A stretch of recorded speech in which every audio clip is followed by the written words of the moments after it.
So just a comment about the too little fatty acids in the diet. I'm sure everyone remembers the low-fat diet craze in the 90s, late 80s, early 90s. When you go low-fat, you automatically go high carbohydrate. In order for flavor, you have to add sugar to that food. So those Snackwell's cookies that we all loved and would eat a whole box because they were low-fat, not a good situation. Not a good situation for the gut, for the intestinal lining. This right here is just a diagram. I love the visuals. We talked all about this. This is something just to look at, but it talks all about what we just went through with how leaky gut progresses. So just a note about inflammation, because that's something that will happen. A lot of us are walking around with low-level inflammation.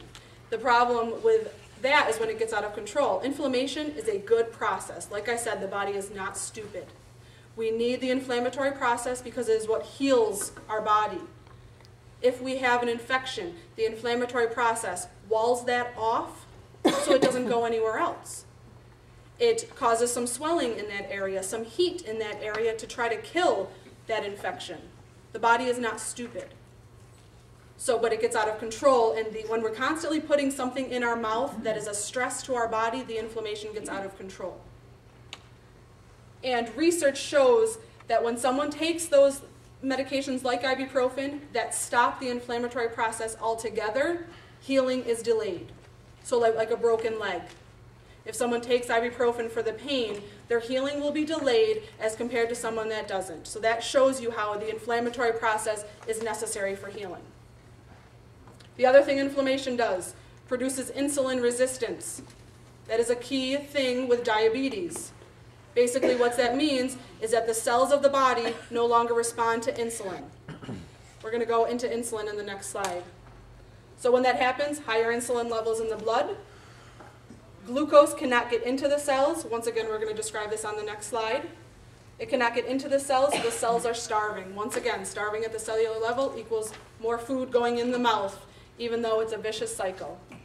Inflammation also leads to a fatty liver and obesity. A little bit on insulin. Basic idea with insulin. It causes the cells in the liver, skeletal muscle, and fat to take up glucose from the blood. Glucose is the energy we need. It's the energy our cells need. So insulin sends it into the cell. Insulin senses glucose in the blood when we eat. It is secreted, sends that glucose into the cells to be used for fuel. Insulin resistance prevents that from happening. Insulin then remains in the blood. If the insulin cannot go and attach to the cell, which is what it's supposed to do to allow the glucose in, it just swims around in our blood. Problem with that is insulin is very damaging to our arteries. So then we have issues of stroke and heart disease. Insulin, the other thing that insulin is, it is a storage hormone. It tells the body to store fat, especially around the belly. Don't we love that, ladies? Stops also the use of fat as an energy source because it's telling the body to store. Store the fat. So you shouldn't eat, side note, shouldn't eat before exercising if you want to lose weight. At least shouldn't eat much things, carbohydrates, no granola bars, things like that. Protein would be the best, or fat.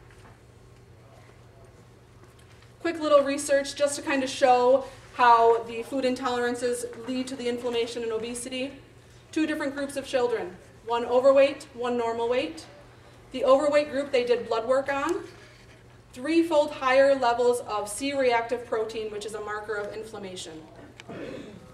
2.5-fold higher level of IgG antibodies to foods. Remember, that's the one that's associated with a food intolerance, that delayed food response.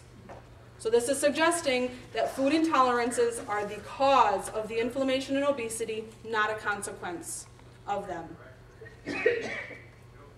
So what do we need to do about it? If the intestinal lining is the problem, that's what we need to heal. First though, 4 R's is the biggie in the nutrition world. That's the way you take care of any situation. Obviously, remove the offending foods.